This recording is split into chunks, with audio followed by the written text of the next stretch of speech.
There's a story today of a man from Crown Heights, uh, near the headquarters of Chabad Lubavitch, who was stabbed by a New York City man who has now been arrested, charged with a hate crime after police say he yelled "Free Palestine" and then stabbed this person near a synagogue over the weekend. It happened on Saturday at 2 a.m.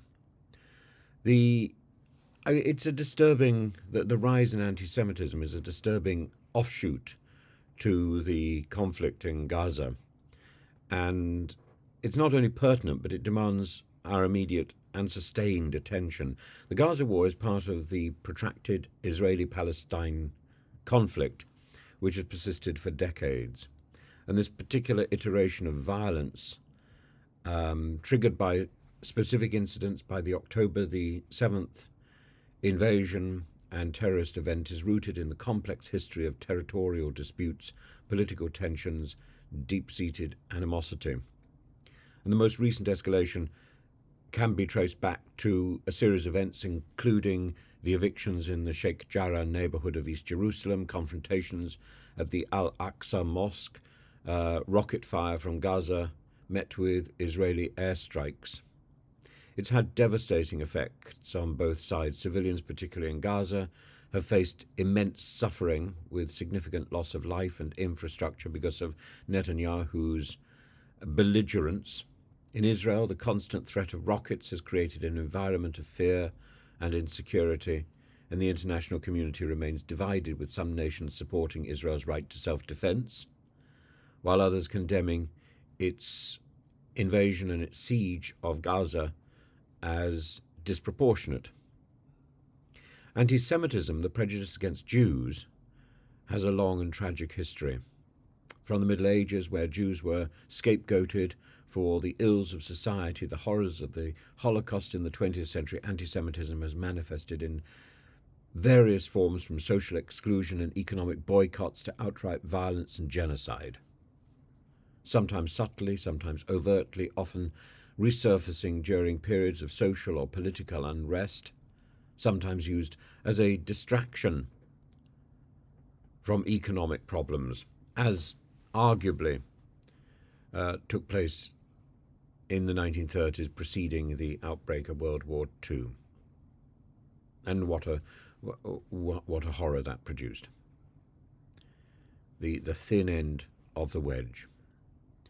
The ongoing Gaza conflict has unfortunately served as a catalyst for a resurgence in anti-Semitic events globally. Protests, demonstrations, while largely peaceful, have sometimes been accompanied by hateful rhetoric and actions targeting the Jewish community.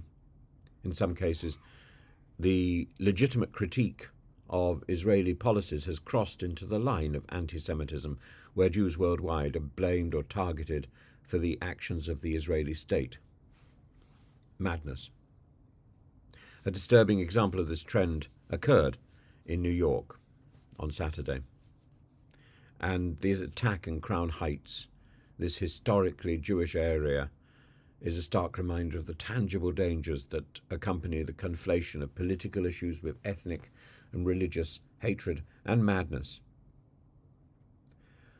One of the core challenges in addressing this issue is the distinction between legitimate criticism of Israel and anti-Semitism. And criticizing Israeli government policies like those of any other country is a valid exercise of free speech and an attempt to change the mood and make things better. But such criticism generalizes and demonizes Jews as a whole when it crosses into anti-Semitism. As former US President George W. Bush once noted, criticism of Israel is not anti-Semitism, but demonizing Israel, questioning its right to exist, or holding Jews collectively responsible for the actions of Israel, that is anti-Semitism. And this conflation creates a dual problem.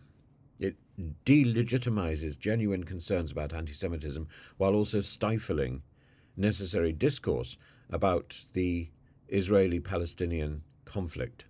The result is a polarized environment where dialogue is replaced by hostility and the search for peace is overshadowed by hatred, and the evil that people do is legitimized by the intimidation that comes with silence imposed because you can't go there, because that might be perceived as anti-Semitism.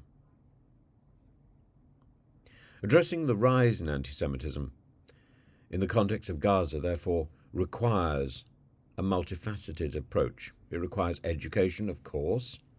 All the time we come back to this issue of education, a critical need for educational initiatives to clarify the distinction between criticism of Israel and the promotion of anti-Semitism. Schools, universities, public forums must engage in discussion to highlight this nuance, foster a more informed and empathetic public, to get to know people. Number two, to develop greater interfaith and intercommunity dialogue, because faith is a way of measuring and accessing culture, encouraging a dialogue between Jewish and Muslim communities as well as other faith groups. It's essential. Recognizing the complexity of Islam. Recognizing, for example, MBS in Saudi Arabia, who imprisons Shia adversaries, people who speak out against him in the Shia community, young men imprisoned. Islam is not a monolithic concept. These dialogues can help to break down stereotypes, build mutual understanding, create a united front against all forms of hatred, including anti-Semitism and Islamophobia. The third point, to develop policy. Governments and law enforcements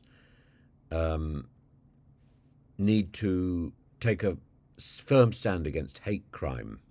The incident in New York underscores the need for swift and decisive legal action against the perpetrators of anti-Semitic violence. Against violence.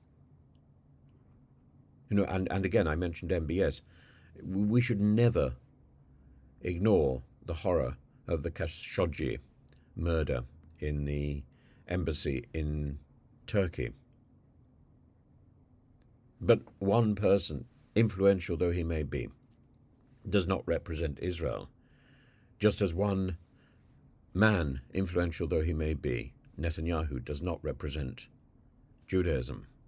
Netanyahu is the Prime Minister of Israel, and that distinction between Israel and Judaism is big. And we need to ensure that hate crime legislation is robust and that there are clear channels for reporting and addressing hate crime issues. And fourthly and finally, the media, which plays a crucial role in shaping public perception, and responsible reporting that avoids sensationalism and provides balanced perspective, can help to prevent an escalation into hate and promote a more nuanced understanding of complex issues, because real life is not about which team you support. Real life is about addressing the issue with the background and with the optimism to move forward. Those elements. And if one of those elements is missing, if your way forward is clouded in hate, for example, or revenge, then you can't see all the options.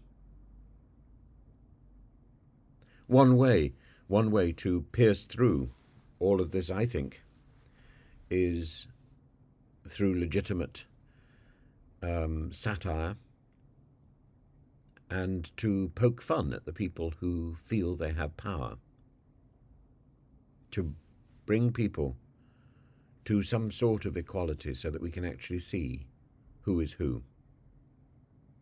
Ideally, we look people in the eyes. And these issues are so serious, we have to find some level of equality in order to deal with them. And And and so yes, I'm afraid I have personalised this automatically by talking about Netanyahu on the one hand, and MBS on the other. And I think we have to continue to personalise these things, because if we don't personalise, then everything becomes abstract, and we can't see. It becomes abstract, and it becomes, in a way, therefore, irrelevant.